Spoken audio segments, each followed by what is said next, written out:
أنا من أكتر الناس اللي مقتنعة بفكرة إن أخطاء التحكيم جزء من لعبة كرة القدم، ويمكن كمان أنا مقتنع بفكرة مختلفة شوية، وهي إن التحكيم في بعض الأوقات بيكون ليه دور في زيادة إثارة الماتش، ودي بتختلف من حكم لحكم. يعني في حكم بيصفر على كل كورة وبيوقف الماتش كتير، وده بيهدي اللعيبة وبيقلل الحماس في الماتش. وفي حكام بتسمح بالتدخلات والاشتراك وما بتوقفش الماتش إلا في التدخلات العنيفة، وده بيزود من سرعة ورتم الماتش.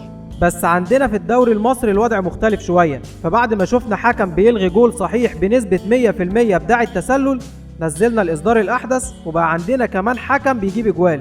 والنبي يا جدعان حد يفهمه إنه حكم والمفروض يبقى جنب اللعبة مش جوه اللعبة. الأهلي بينجح في عبور الاختبار الأصعب من أول الدوري ويفوز على المقصة 1-0 ويخطف 3 نقط يوقف بيهم قطر المقصة ويزود فرق النقط مع أقرب المنافسين ليه. وهتكون فاكر أقصدك أنت، لا ده المقصة. دخل الأهلي ماتش المقصة بخطة اللعب المعتادة وهي 4-2-3-1. في حراسة المرمى أوليفر إكرامي، 4 في خط الدفاع أحمد حجازي وسعد سمير قلبين دفاع، على يمينهم محمد هاني وعلى شمالهم علي معلول. 2 في وسط الملعب المسمار حسام عاشور والجوكر أحمد فتحي، قدامهم 3 في القلب المدفعجي عبد الله السعيد، على يمينه الحاوي وليد سليمان وعلى شماله الفراشة جونيور أجاي، تحت مهاجم وحيد مروان محسن. ماتش الاهلي والمقصة هو ماتش بين فريقين شبه بعض في كل حاجة، وهنلاقي ان اقرب فريق لطريقة لعب الاهلي هو المقصة. يعني في الدفاع والضغط الاتنين بيعتمدوا على الضغط العالي وبطريقة جماعية منظمة، وخط الدفاع اوقات بيزيد مع الهجمة، والفريقين بيلعبوا على الاستحواذ عشان يقدروا ينفذوا اللي هم عايزينه في الماتش. والماتش اللي ما بيقدروش ياخدوا فيه الاستحواذ بيظهروا كأنهم ما جوش الماتش اصلا. اما في حالة الهجوم الفريقين بيعتمدوا على تنويع الهجمات واختراق دفاع المنافس من العمق والاطراف، وكمان بيعملوا الهجمة بعدد كبير من اللعيبة، فبيكون عندهم حلول هجومية كتيرة، وبيبقى من الصعب على اي فريق انه يقدر يقفل الملعب عليهم. عشان كده كان الماتش صعب على الفريقين ومحدش كان يقدر يتوقع نتيجته، وكنت حاسس وانا بتفرج انه ماتش بين فريقين توأم. وطبعا في ماتش بين فريقين بالقوة دي وبالتشابه ده في اسلوب وطريقة اللعب وبين اول وتاني الدوري، كان لازم فريق واحد بس منهم هو اللي يفرض كلمته وياخد الاستحواذ، واللي فعلا نجح في ده هو المقصة. اما الاهلي فلعب بواقعية اكبر واللي بتتناسب مع امكانياته وظروف الماتش، وحاول يوصل لل3 نقط باسهل واقصر الطرق. بداية الشوط الأول كانت عاملة زي الشطرنج، وكل فريق بيقفل على مفاتيح لعب الفريق التاني، وأي لاعب من الفريقين كان بيطول بالكورة وبيخليها في رجله كان بيلاقي أكتر من لاعب بيضغط عليه. وواحدة واحدة بدأت الكفة تميل ناحية المقصة، وبدأوا يمسكوا كورة ويعملوا عدد كبير من التمريرات، بس أغلب التمريرات كانت بعرض الملعب ومن غير أي خطورة. ورجع لعيبة الأهلي عشان يقفلوا مناطقهم الدفاعية ولعبوا على الهجمة المرتدة، وفي أول لعبة استغلنا فيها المساحات اللي في ظهر دفاع المقصة وعملنا هجمة سريعة ومنظمة، خدنا ضربة جزاء. الماتشات اللي زي دي بتكون مقفولة وبيبقى قليل لما نشوف فيها كرة حلوة، وبتكون النتيجة أهم من الأداء. يعني ما ينفعش نطلب من الأهلي إنه يفتح خطوطه ويهاجم طول الوقت قدام فريق زي المقصة، وخصوصا لأن إحنا بنلاعب فريق بيعرف يستغل المساحات والأخطاء ويقدر يجيب جول في أي لحظة. وغالبا الماتشات اللي زي دي ما بيكونش فيها عدد كبير من الأهداف، والجول اللي بيجي بيكون عن طريق لعبة ثابتة مش من كرة ملعوبة، وبيكون صعب تعويض الجول. وهو ده اللي حصل مع المقصة، والأهلي قدر يخلص على الماتش بضربة جزاء. المقصة نزل من أول لحظة في الشوط الثاني وهو ضاغط على الأهلي بكل خطوطه وبيحاول يتعادل ويرجع للماتش. الأهلي قابل الاندفاع الهجومي اللي كان عامله المقصة بدفاع حديدي بعرض الملعب، ما قدرش لعيبة المقصة انهم يخترقوه، وبقى كل اعتمادنا في حالة الهجوم على الهجمة المرتدة، واللي بالرغم من وجود شوارع في دفاع المقصة للأسف ما قدرناش ننفذها صح، وما كناش عارفين نخرج بالكرة من نص ملعبنا، وما كانتش بتكمل الهجمة بسبب البطء في التمرير وقلة اللعيبة اللي بتشارك في المرتدة.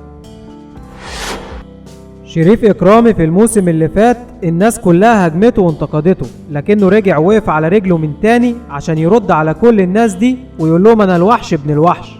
ودلوقتي بيعيش فترة من أحسن فتراته مع الأهلي. شريف فايق ومركز، وده مخلي اللعيبة كلها حاسة إن ظهرهم متغطي. ومش بس كده، ده كمان كان ليه دور كبير في تغيير نتيجة أكتر من ماتش للأهلي من أول الدوري، وبيأكد إنه لازم يكون حارس مرمى منتخب مصر في أفريقيا اللي جاية. عاش يا وحش. هموت واعرف الحكم شاف الكرة دي اوفسايد من انهي اتجاه. بيقول لك بنكسب بالحكام. يا اخي احلى حاجة فيكم انكم بتكذبوا الكذبة وتصدقوها. 1 2 3 يا جدعان احنا لو بنلعب على ارضية تلج مش هنتزحلق كده. عزيزي اللي عايش في الجبنة ومخلوق عشان تتعبنا، وحاسس دايما ان في مؤامرة كونية ضدك، وشايف ان كل عناصر كرة القدم حاطة عليك، من اول الكرة نفسها واللي اشتكيت منها وقلت عليها بالونة في ماتشك مع النصر للتعديل، لحد التحكيم. وده بقى قصته معاكم كبيرة، لانكم دايما بتشتكوا منه سواء في ماتشاتكم او حتى في ماتشات الاهلي.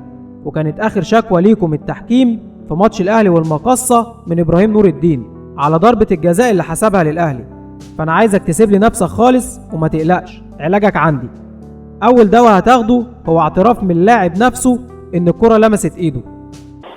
طيب يعني انت دلوقتي تحت القسم قلت ان الكرة جت في ايدك. الكرة جت في ايدك يا كابتن مدحت، بس ما تتحسبش ضربة جزاء بس. وتاني دواء هتاخده بس عايزك تمسك نفسك، وهو ان نفس الحكم حسب لك قبل كده ضربة جزاء من وحي الخيال. اظن انك بقيت كويس دلوقتي.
لو الحلقة عجبتك ما تنساش تعمل لايك وسبسكرايب وشير في الخير، واشوفكم الحلقة الجاية.